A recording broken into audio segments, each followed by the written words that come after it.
everybody, and welcome to Behen Code with me, Filoni Kanani, your chief Behen. Now, I get asked a lot about the name of this podcast. Why Behen Code? And it's so funny.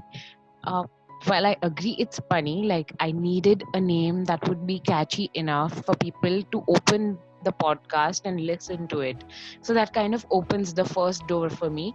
And then it is only my content that's going to help me move further. But at least it is that knock on the door as a name. So it's a very good handle name that I thought, and I just took it up. So that's for that. But then, what is the thought process behind Behen Code? The thing is that I always see men have each other's backs, and they have their bro code. And generally, women have this tendency to keep fighting with each other. We get into a lot of cat fights, and wouldn't it be just nice? Wouldn't the world be a better place if we were more supportive of each other? So I thought, let's have this community of women in India where we are supporting each other instead of pulling each other down. And then, what do we call it? So, Behen Code. So that's the backstory of Behen Code that everyone's been very curious about. And then, I was so nervous. I think I still am a little bit nervous to record this first episode because I don't just have to introduce the show, but I also have to introduce myself.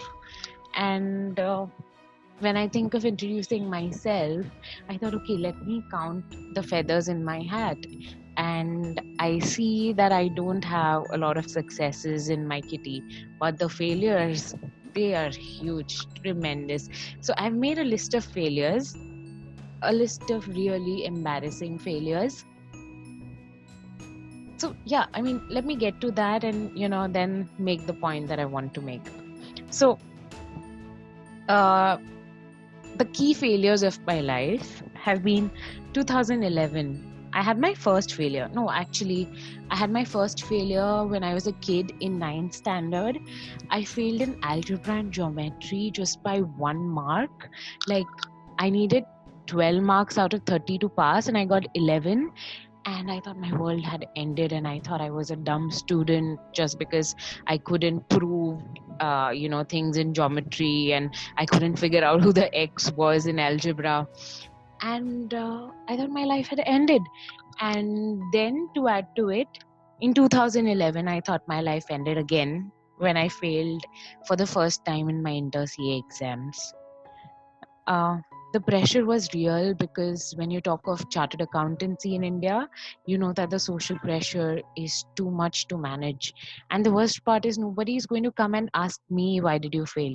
They're going to ask my parents and they are going to have to answer. So I thought I failed my parents as a daughter. So that was hard. In 2013, I failed my CA final exams for the first time. I did my best and I failed, and I kept failing from 2013 to 2017. I gave 9 attempts of CA final. Can you imagine? Like, every 6 months, all I'm doing is studying, waiting for the results, and failing. Thankfully, something happened, which I will come to, in a minute. In 2018, I failed at the most important relationship of my life, my marriage. And again, I thought I'd never smile again. I'd never look at myself in the mirror again. I never thought I'll get up again. That was the hardest failure of all. But hey, amidst all of these failures, I've also had some successes. So while I was failing in chartered accountancy, in 2014, something amazing happened. I started a blog, it took off, and I landed a job as a writer. And I thought, wow, I'm going to get paid for something that I do for free, right? What better feeling? So I found my passion for writing, and I also found my profession in writing. So that was a good one. In 2015, I saved up all my money and took my first international trip. I went to see the Burj Khalifa, and there's no better feeling. than going for a trip with your hard-earned money. Uh, 2018, I got this career opportunity of a lifetime.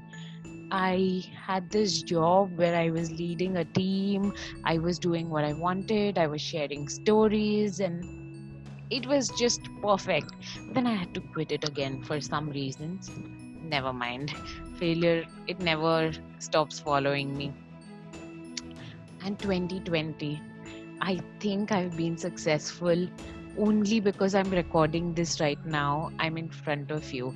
I was scared for all these months. I think I put up a post in February announcing my podcast, and I didn't have the courage to record even a single episode until May.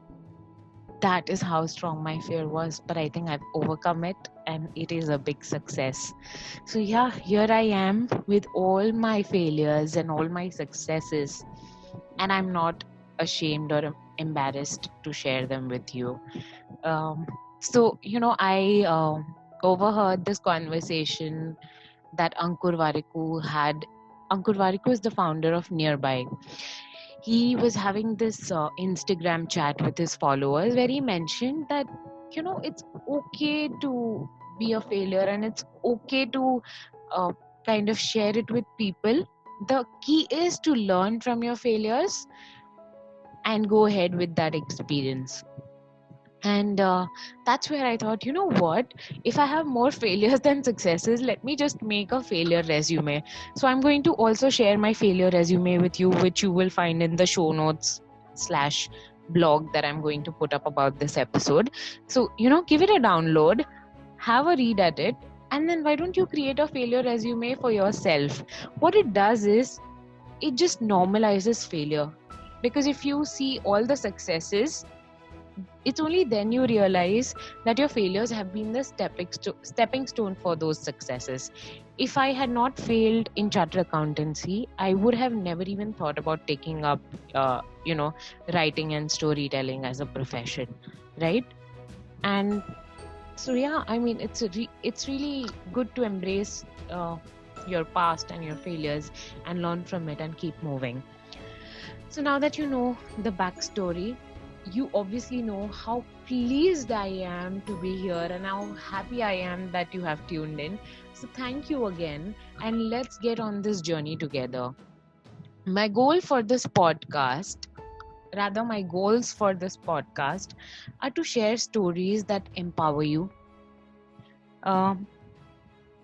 I want this podcast to work as, if I can use the word, fast food motivation. It's like you tune in when you're feeling low, you listen to it for like 10 minutes, you instantly feel better, you smile and you go back. I hope I'm able to do that. And my third and most important goal is to help a lot of my friends and a lot of women out there to become independent, not just financially, but also emotionally. So I'm going to do my best to share physical and mental resources that will help you become independent in all the aspects of your life. So let's get on this journey together, and I hope you tune into all the upcoming episodes and listen to me and tell me if I'm going wrong somewhere. Tell me where I can improve. Tell me what you'd like to see more of, in this series. So, I mean, let's do it. Let's just do this. Fist bump on that note, and signing off from Behen Code. Run away, and I know I'm right now. We can change anything and make it better together. Now we're strong, don't question it. The truth will break your chains. We have the key. Open your eyes and see.